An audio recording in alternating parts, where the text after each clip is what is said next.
Ayan, at kung kahapon ay malinis ang kalsada, ngayon naman ay punong-puno na ng mga sasakyan. Ayan, puro mga sasakyan na ngayon.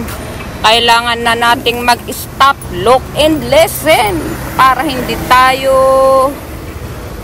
masagasaan. Alright, kaya ayan, puno na ang kalsada, pero kahapon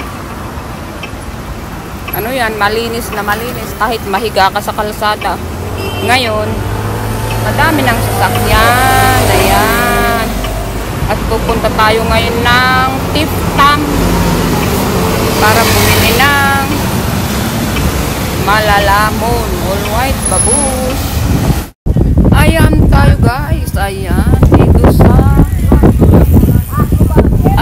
Daily Mall. Ayan, at gusto ko lang ipakita kung gaano kalinis ang kalsada.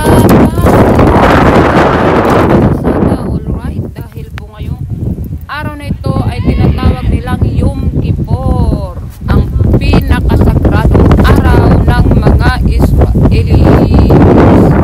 O diba, malinis ang kalsada, lahat ng mga tao ay nakabike lang, ganyan, pero syempre may matitigas pa rin ang tolls ini.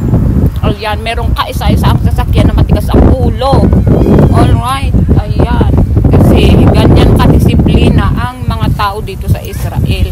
Pag sinabing bawal, bawal, kaya malaya ang mga bike, mga bata naglalakad sa gitna ng kalsada. At dito lang tayo dito with my scooter.